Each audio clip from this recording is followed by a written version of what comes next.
Hello everyone out there in YouTube land. I'm the Scent Maven and welcome back to my channel, Shopping and Scents.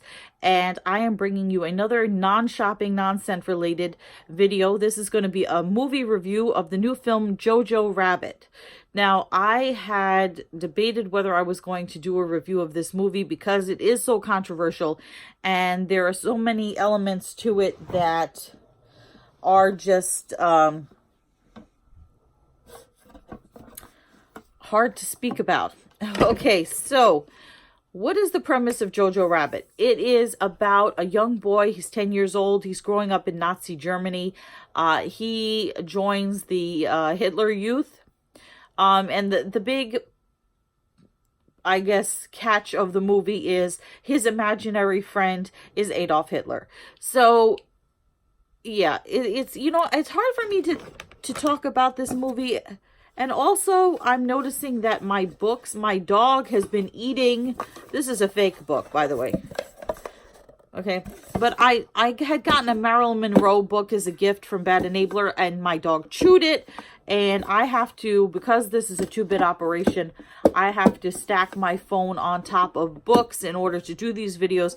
And now I'm going to have to find another method because he's eating all my books. And God knows why, because he has chew toys and whatever. So anyway, back to Jojo Rabbit. So he's this 10-year-old kid and he's in the Hitler Youth and his imaginary friend is Adolf Hitler. Yeah, a pretty controversial premise for a movie, especially one that's distributed by Disney. So now why would I want to watch this? Now it's a satire, it's a comedy, it's billed as anti-hate. Okay, I have to say that I didn't like this movie. I really didn't, because I didn't find it funny. It's supposed to be funny, but it really isn't. So if you watch the trailer, you think, okay, so this kid, Hitler is his imaginary friend. Now, of course, it's not the way we see the real life Hitler depicted. As this tyrannical, evil, unimaginable, person, if we could even use the word person, this essence of evil. He's Hitler the way a 10-year-old boy who doesn't know any better and just is going by the propaganda that he hears imagines that Hitler would be like. So we get this version of Hitler that's a buffoon, very not childlike, I would say very adolescent, very just not dumb. I don't want to say, yeah, he's just like immature and buffoonish. I think that's the best way to say it. So they want to spoof Nazism. They want to spoof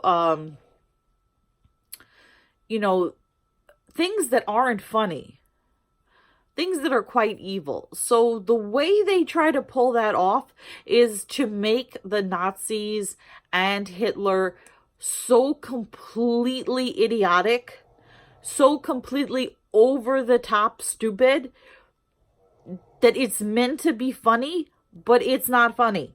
Okay, it's just not funny. My dog is snoring in the background and he is always interrupting my videos. It's like a thing. If you've watched my channel, you're used to him snoring and destroying my videos. So, like, these conversations that he has with Hitler, the only part that I thought was funny was Hitler keeps offering him cigarettes, like they're debating or discussing something, and he's like, here, have a cigarette. And finally, Jojo was like, I'm 10 years old, stop offering me cigarettes. So, joke's not funny. What else about the movie? So, it basically says it in the trailer. Jojo doesn't really know what it means to be a Nazi. All he knows is that he gets to put on a uniform and he hangs out with a group of kids and he's part of a club and, he believes the propaganda that the Aryan race is the greatest. And, he has this very naive view of the world. So something that is really evil to him, it's just like he doesn't know any better. He's a little kid. Yeah. And his there's a lot of unanswered questions in this movie, which I don't like. So his mom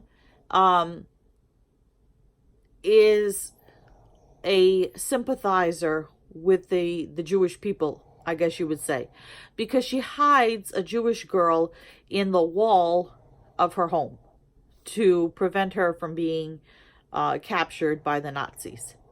And JoJo discovers her.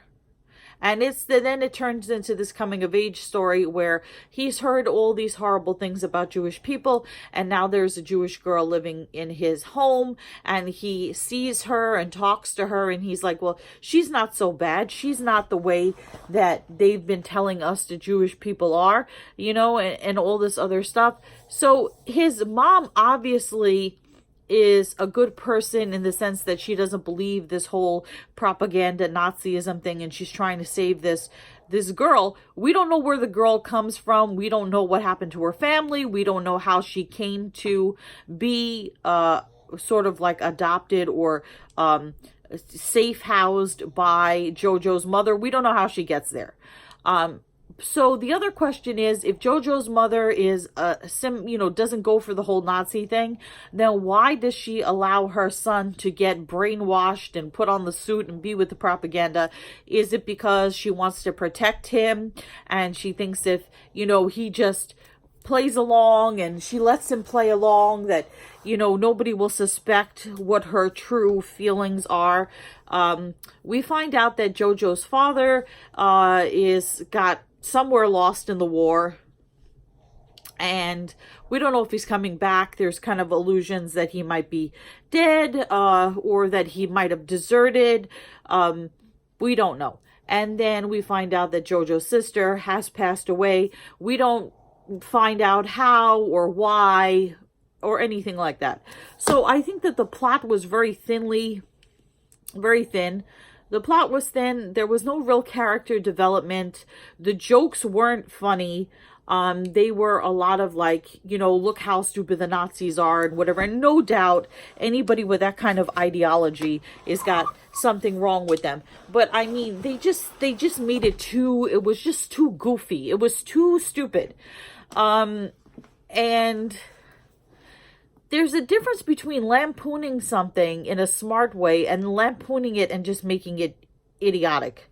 And the whole relationship with JoJo and this Jewish girl, and I'm not going to tell you the ending, but it was a very lackluster ending.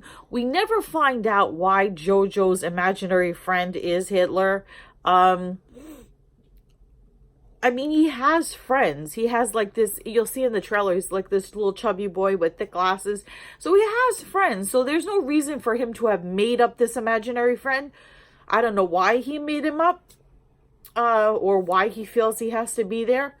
So that's kind of a question too. And then some of the jokes are just so repetitive and so stupid.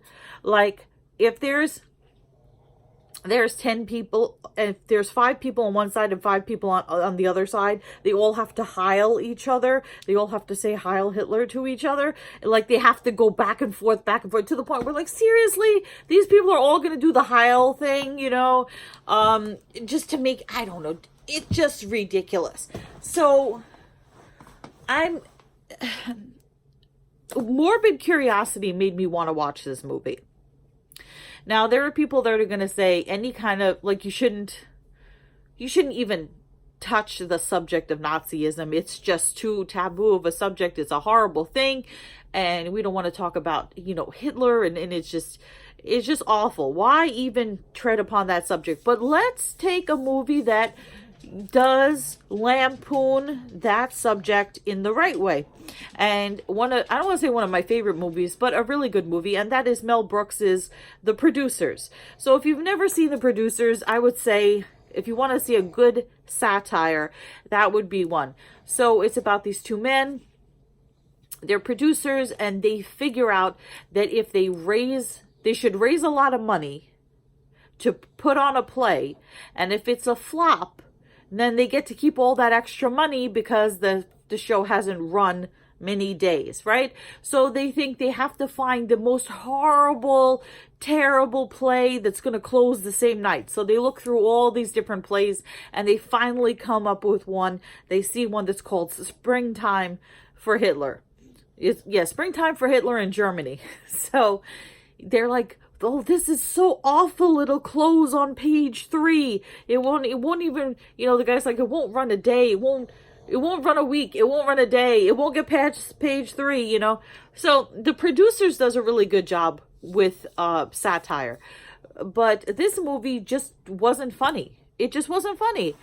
Yeah, I didn't find myself laughing at all. And I can say that the movie theater wasn't that full, but the people that were there, it wasn't, they weren't, there was no chuckles. There was maybe 1 or 2 chuckles, but there really wasn't. So, I am going to give Jojo Rabbit a thumbs down. Would I watch it again? You know what?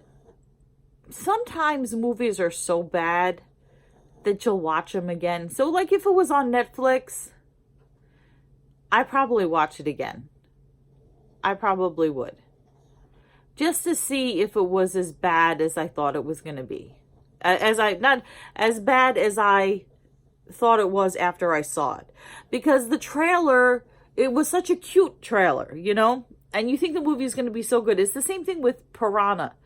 I'm not talking about like the 1970s version of Piranha. I'm talking about like, I don't know what year it came out. But the updated version of Piranha. The trailer was so good and I wanted to see the movie so badly that I went to like the first showing of the first day that it came out. And I thought to myself, this is the stupidest movie ever, ever, ever, ever. Right? Maybe besides The Love Guru. So then when I saw it on sale for like $3 or whatever, I was like, you know what? I'm going to buy it and rewatch it just to see if it's as stupid as I thought it was the first time. And indeed it was. So yeah, thumbs down for Jojo Rabbit. If you saw it, let me know what you think. And comment, rate, subscribe. And until next time, goodbye everyone out there in YouTube land.